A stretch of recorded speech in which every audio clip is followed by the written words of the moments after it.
أعوذ بالله من الشيطان الرجيم. بسم الله الرحمن الرحيم.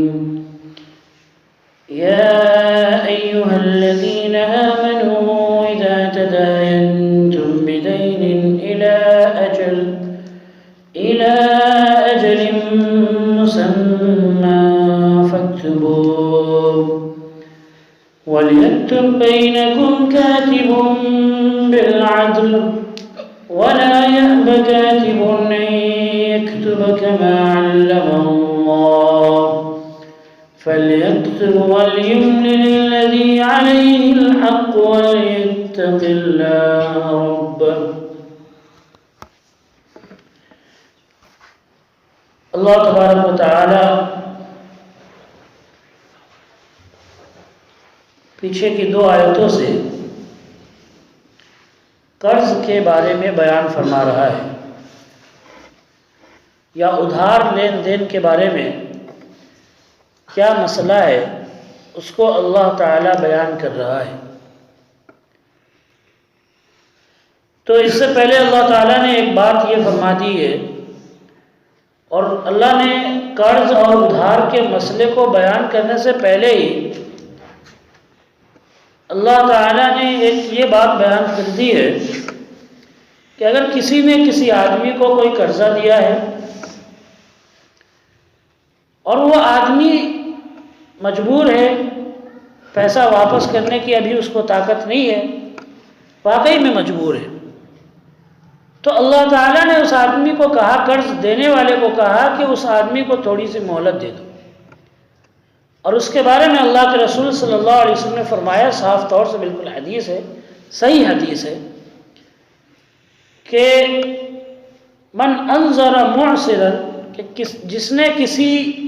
مجبور آدمی کو ٹائم دے دیا، مہلت دے دی، تھوڑا سا اور وقت دے دیا کہ قرضہ ابھی نہیں ہے پیسے، تھوڑا سا اور ٹائم لے لو، تو فرمایا اللہ کے رسول صلی اللہ علیہ وسلم نے کہ ہر دن کے برابر اللہ تبارک و تعالی اس کو صدقے کا ثواب دے گا، یعنی جتنے دنوں تک وہ ٹائم دے گا اتنے دنوں تک اللہ تبارک و تعالی اس کے قرضے کے برابر اس کو صدقے کا ثواب دے گا۔ مثال کے طور پر کسی نے کسی کو 10,000 روپے دے رکھے ہیں، اب آدمی جس کو اس نے دیا ہے اس کو پیسہ واپس کرنے کی ابھی طاقت نہیں ہے، وہ مجبور ہے، پریشان ہے، اور سچ میں پریشان ہے، ایسا نہیں ہے کہ وہ آدمی بہانے بنا رہا ہے، بلکہ سچ میں پریشان ہے۔ ہم کو یہ بات معلوم ہوئی تو ہم اگر اس کو ٹائم دے دیتے ہیں، مہلت دے دیتے ہیں، تو اس دن سے جتنے دن تک آپ مہلت دیں گے تو اللہ تبارک و تعالی ہر دن آپ کو 10,000 روپے صدقہ کرنے کا ثواب دے گا۔ یہ بہت بڑے ثواب کی بات ہے، کسی مجبور آدمی کو مہلت دے دینا، ٹائم دے دینا، تھوڑا سا وقت دے دینا۔ اور اس کے بارے میں اور بھی ساری حدیثیں ہیں۔ ایک صحابی کا خود واقعہ ہے، اللہ کے رسول صلی اللہ علیہ وسلم نے فرمایا کہ جس نے کسی تنگ دست آدمی کو ٹائم دے دیا، مہلت دے دی، یا پھر وہ بالکل ہی مجبور تھا تو اس کے قرضے کو معافی کر دیا، تو اس کے بارے میں اللہ کے رسول صلی اللہ علیہ وسلم نے فرمایا کہ وہ آدمی اللہ تبارک و تعالی اس کے اس نیکی کی وجہ سے اس کے تمام گناہوں کو معاف کر دے گا۔ اور یہ بھی فرمایا اللہ کے رسول صلی اللہ علیہ وسلم نے کہ قیامت کے دن ایک شخص آئے گا، اس کے پاس کوئی نیکی نہیں ہوگی، تو اللہ تعالیٰ اس سے کہے گا کہ تو کیا نیکی لے کر آیا ہے؟ وہ کہے گا اللہ میں نے کوئی نیکی تو نہیں کی، کوئی عمل تو نہیں کیا، لیکن تو نے مجھے مال دیا تھا، تو نے مجھے دولت دی تھی، تو میں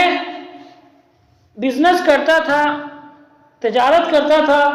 تو اس میں کسی کو ڈھیل دے دیتا تھا، تھوڑا سا اس کے پیسے کا بھی معاف کر دیتا تھا،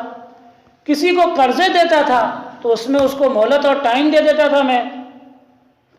یہی میرے پاس ایک نیکی تھی اور یہی میں کرتا تھا۔ تو اللہ تبارک و تعالیٰ اس سے فرمائے گا کہ جس نے میرے بندوں کو مہلت دی، جس نے میرے بندوں کو ڈھیل دی، میرے بندوں کو ٹائم دیا، اس انسان کو میں بھی معاف کرتا ہوں، اس انسان پر میں بھی رحم کرتا ہوں۔ تو یہاں دیکھیں کہ کوئی نیکی نہیں تھی، لیکن اس ایک عمل کی وجہ سے اللہ تبارک و تعالی نے اس کے لیے بہت بڑا ثواب رکھا ہے۔ تو یہ بات آپ یاد رکھیں کہ قرض دینے کے بعد کسی کے سر پر نہ چڑھ جائے۔ ہاں، اگر واقعی میں وہ بہانہ کر رہا ہے تب تو ٹھیک ہے، آپ اس کے بارے میں آگے اللہ تعالیٰ نے بیان کیا ہے کہ قرض دینے اور لینے کا کیا طریقہ ہے اور کون سا طریقہ، اگر اسلام کا طریقہ آپ اپنائیں گے تو آپ کے لیے بعد میں بہت آسانی ہوگی، واپس لینے میں بھی اور دینے کے وقت میں بھی معاملہ بالکل صاف ہوگا اگر آپ ان طریقوں کو اپنائیں گے۔ اسلام نے جو طریقہ بتایا ہے قرض کیسے دینا ہے یا ادھار کیسے دینا ہے، لیکن ہمارے یہاں افسوس کی بات یہ ہے کہ جس مسئلے کے بارے میں اللہ تعالیٰ نے پوری ایک سب سے بڑی آیت قرآن کی اتاری، یہ پورے 1 پیج کی آیت ہے، قرآن کی سب سے بڑی آیت ہے، یہ آیت نمبر 284 سورہ بقرہ کی سب سے بڑی آیت ہے یہ، 284 نہیں 282 282 تو یہ آیت قرآن پاک کی سب سے بڑی آیت ہے، اور اس میں اللہ تعالیٰ نے صرف ادھار کیسے دینا ہے، قرضہ کیسے دینا ہے، اس کے مسئلے کو بیان کیا ہے، اور یہی چیز ہمارے یہاں نہیں ہو رہا۔ اس آیت کے بارے میں ایک خاص بات یہ بھی ہے کہ ایک بہت بڑے تابعی سعید بن مسیب رحمہ اللہ نے فرمایا کہ یہ قرآن پاک کی سب سے آخری آیت ہے اترنے کے حساب سے، یعنی سب سے آخر میں جو آیت نازل ہوئی ہے، اتری ہے، وہ یہ آیت ہے۔ تو 2 طرح کا قول ملتا ہے، ایک تو وہ آیت جو سورہ مائدہ کی ہے، الیوم اکملت لکم دینکم واتممت علیکم نعمتی، کہ آج میں نے آپ کے لیے آپ کا دین مکمل کر دیا۔ اس آیت کے بارے میں بھی کچھ لوگ کہتے ہیں کہ یہ سب سے آخر میں اتری، اور کچھ لوگوں نے سورہ بقرہ کی اس آیت نمبر 282 کے بارے میں کہا ہے کہ یہ سب سے آخری آیت اترنے والی ہے۔ تو اس کے اندر ایک پوائنٹ یہ بھی ہے کہ اللہ تبارک و تعالیٰ نے اس آیت میں جو سب سے آخر میں اتری ہے، اس میں 10 جگہوں پر اللہ تعالیٰ نے 10 جگہوں سے زیادہ اللہ تعالیٰ نے لکھنے کے بارے میں بیان کیا ہے، لکھنے، لکھانے، لکھوانے والے، اس کے بارے میں بیان کیا ہے۔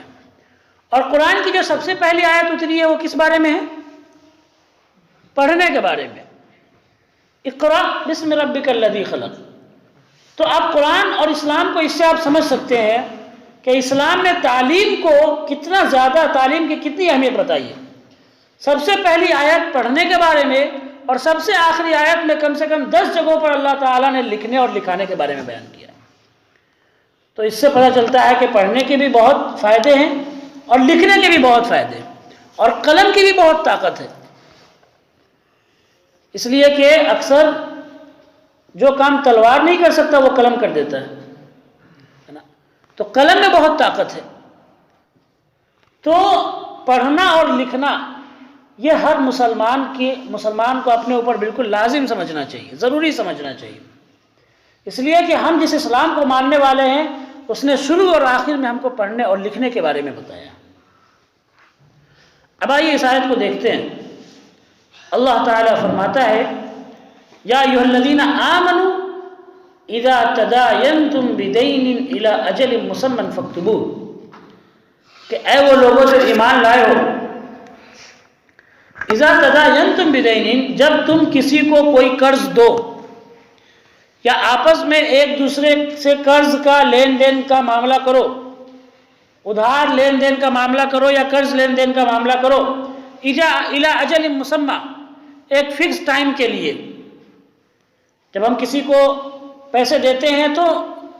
ہمارا ایک ٹائم فکس ہوتا ہے، 2 مہینے میں، 4 مہینے میں لوٹانا ہے، 1 سال میں لوٹانا ہے،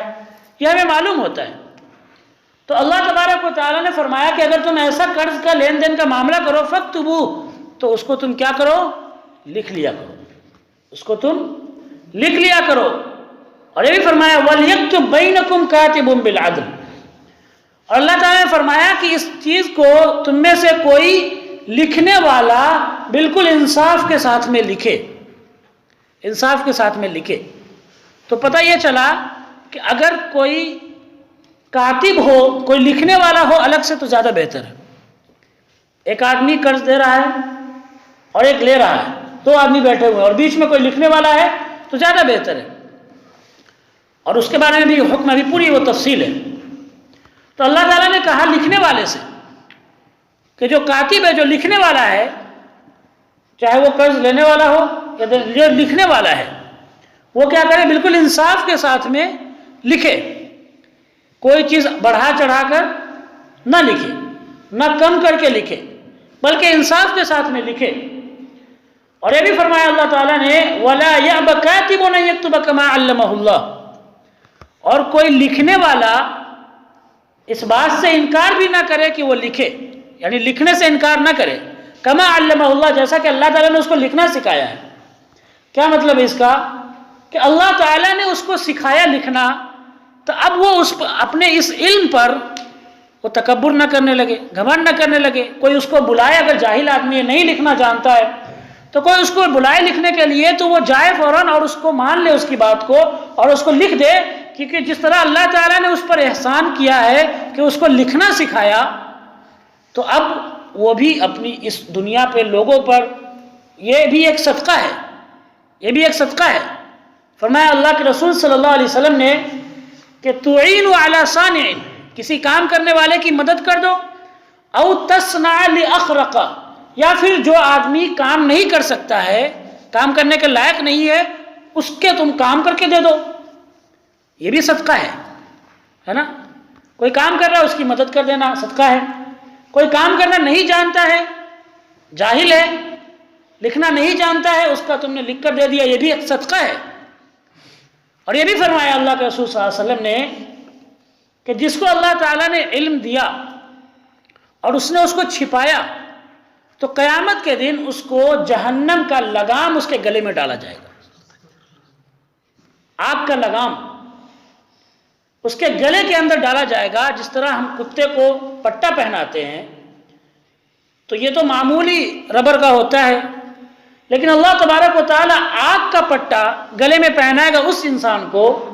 جس کو اللہ تعالیٰ نے علم دیا اور اس کو وہ چھپائے، اس کو وہ لوگوں میں نہ بانٹے اپنے علم کو، اس لیے کہ علم وہ دولت ہے جو لٹتی نہیں اور خرچ کرنے سے کبھی گھٹتی نہیں۔ تو علم جس انسان کے پاس ہے، جتنا علم ہے، جتنا وہ جانتا ہے، اپنے علم کو پھیلائے، اپنے علم سے لوگوں کو فائدہ پہنچائے۔ لکھنا جانتا ہے تو اپنی لکھاوٹ سے لوگوں کو فائدہ پہنچائے، دوسروں کو لکھنا سکھائے، کسی کے لکھنے کا کام ہو تو اس کی مدد کر دے۔ تو یہ اللہ تبارک و تعالیٰ نے بات خود بتائی، اللہ نے، یہ ہم انسانوں میں ایک عام بات ہے، لیکن اللہ تعالیٰ نے اس کو بتا کر اس کی اہمیت کو اور بڑھا دیا، اس کی اہمیت کو اور بڑھا دیا۔ تو اللہ نے فرمایا کہ کوئی لکھنے والا انکار نہ کرے کہ لکھے، کیونکہ اللہ تعالیٰ نے اس کو سکھایا ہے، اس پر احسان کیا ہے۔ فَلْيَكْتُبْ، تو اس کو چاہیے کہ وہ لکھے۔ تو آپ دیکھیں اللہ تعالیٰ لکھنا کتنی بار بول، یہ صرف یہ 2 لائنوں میں اللہ تعالیٰ نے 4 بار 5 بار بول دیا۔ فَلْيَكْتُبْ، چاہیے کہ اس کو لکھے۔ وَلْيُمْلِلِ الَّذِي عَلَيْهِ الْحَقُّ، اور اللہ تعالیٰ نے فرمایا کہ لکھوائے وہ، املا کہتے ہیں لکھوانے کو، املا کرانا، لکھوانا، یعنی ایک آدمی بیٹھ کے بول رہا ہے اور سامنے والا لکھ رہا ہے، اس کو عربی میں املا کہتے ہیں۔ تو اللہ نے فرمایا وَلْيُمْلِلِ الَّذِي عَلَيْهِ الْحَقُّ، کہ لکھوائے وہ آدمی جس نے قرض لیا ہے۔ یہ زیادہ بہتر ہے کہ قرض لینے والا لکھوائے، کیا لکھوائے؟ فَلْيَتَّقِ اللَّهَ رَبَّهُ، اور لکھوانے میں وہ اپنے رب سے ڈرے، اپنے اللہ سے ڈرے، وہ کہ وہ جو لکھوا رہا ہے اس نے اتنا قرض لیا، اتنے دنوں تک کے لیا، اب اتنے دنوں کے بعد میں وہ اس کو واپس کرے گا، یہ خود قرض لینے والا لکھوائے۔ یہ اللہ تعالیٰ نے کہا فَلْيَتَّقِ اللَّهَ رَبَّهُ، اور اس لکھوانے میں وہ اپنے رب سے، اپنے اللہ سے ڈرے، غلط نہ لکھوا دے۔ 6 مہینے کا ٹائم ملا تو 1 سال نہ لکھوا دے، 10,000 قرضہ لیا ہے تو 9,000 نہ لکھوا دے، اللہ سے اس معاملے میں ڈرے۔ وَلَا يَبْخَسْ مِنْهُ شَيْئًا، اور اس میں سے کچھ بھی کم نہ کرے، اس میں سے کچھ بھی کم نہ کرے۔ اور ابھی فرمایا اللہ تعالیٰ نے فَإِنْ كَانَ الَّذِي عَلَيْهِ الْحَقُّ سَفِيهًا أَوْ ضَعِيفًا أَوْ لَا يَسْتَطِيعُ، اور جو آدمی قرض لے رہا ہے وہ اگر بیوقوف ہے، او ضعیفاً یا کمزور ہے، کوئی بچہ ہے، بوڑھا ہے، یا پھر پاگل ہے، او لا یستطیع ان یمل، یا پھر لکھوانے کی طاقت نہیں ہے، نہیں لکھوا سکتا، وہ بول نہیں سکتا، بے بس ہے بالکل، ہے نا، اگر ایسی حالت ہے فَلْيُمْلِلْ وَلِيُّهُ، تو اس کا جو ولی ہے، جو اس کا ذمہ دار ہے، وہ اس کو لکھوائے۔ تو ولی کا مطلب جو اس کے گھر کے اندر جو ذمہ دار ہیں، بڑے ہیں، باپ ہے، باپ نہیں تو دادا ہے، یا پھر جو بھی ہے جو اس بڑا ذمہ دار ہے اس کے گھر کا، وہ اس کو لکھوائے۔